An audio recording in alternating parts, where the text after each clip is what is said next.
CAMS, c'est un centre d'action médico-sociale précoce. Donc médico-social parce que nous sommes une institution médico-sociale. Donc ce n'est pas une institution sanitaire hospitalière. Et précoce parce que nous intervenons très précocement et dont le but était d'intervenir dès la sortie de néonatologie des enfants pour commencer une rééducation très précoce. Le CAMS, c'est un agrément pour les enfants de 0 à 6 ans. Donc nous pouvons intervenir dès la naissance et nous avons des liens avec les maternités, les services de réanimation néonatale de notre secteur. Il faut savoir qu'il y a 4 CAMS dans Paris. Maintenant, il y a plus de 380 CAMS dans toute la France. On travaille en parallèle sur 2 choses. D'une part, le diagnostic et d'autre part, la prise en charge. On n'attend pas de résultats diagnostiques. Par exemple, un enfant a un retard global de développement. J'attends pas d'avoir la consultation, l'IRM pour commencer une prise en charge. On agit précocement et on n'attend pas que l'enfant et son diagnostic. Et malheureusement, ça nous arrive que des enfants nous soient adressés, il a un syndrome machin truc, je vous l'adresse pour prise en charge. Et on s'aperçoit que ça fait 1 an qu'il court d'hôpital en hôpital pour avoir un diagnostic, alors qu'il n'a pas eu d'orthophonie avant, il n'a pas eu de psychomotricité. Nous, on fait les 2 choses en parallèle. Il ne faut surtout pas attendre d'avoir un diagnostic pour commencer une prise en charge. Ce sont les parents qui font la demande de suivi en CAMS. Ça peut être aussi le médecin qui suit l'enfant régulièrement et qui observe qu'il y a un petit décalage dans les acquisitions. On fait des réunions régulièrement, des réunions d'équipe où on décide ensemble du projet de soins.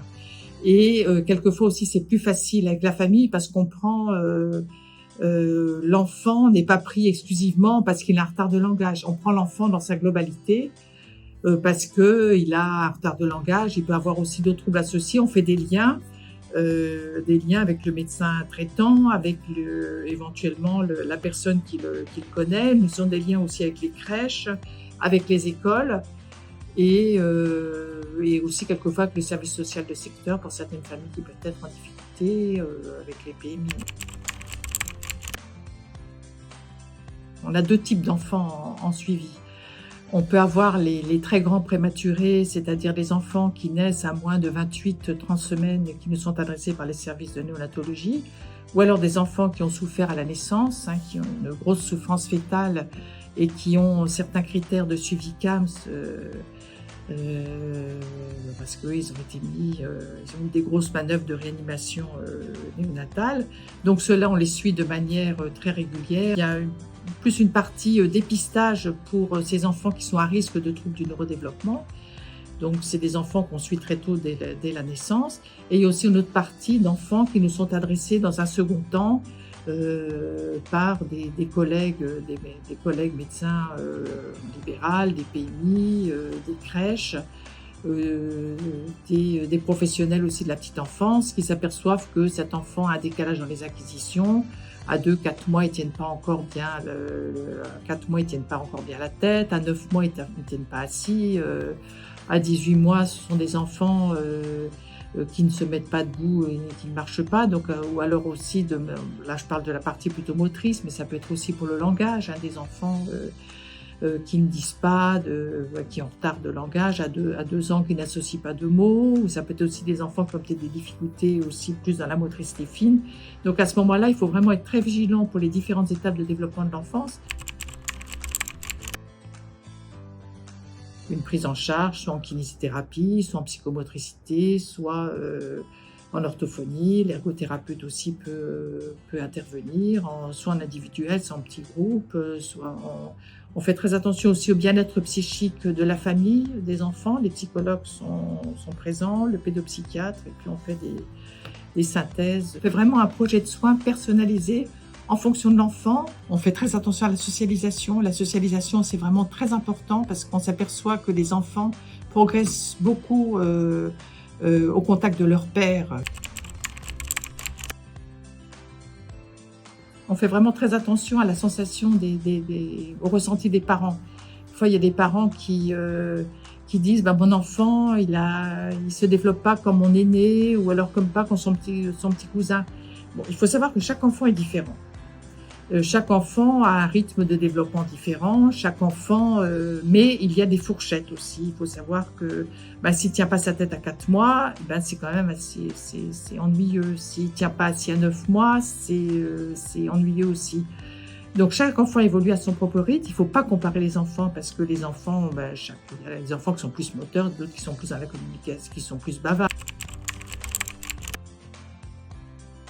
Les parents n'ont pas du tout à avancer les frais, tout est pris en charge au CAMS.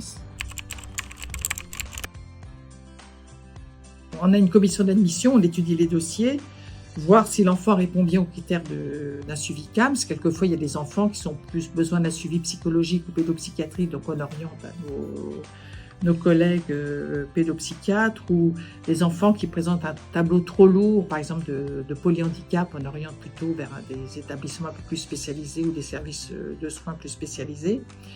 Mais quand on s'aperçoit qu'un enfant a besoin d'un suivi CAMS, ma collègue et moi, on essaye toujours de dégager un temps de consultation. Il faut téléphoner au CAMS.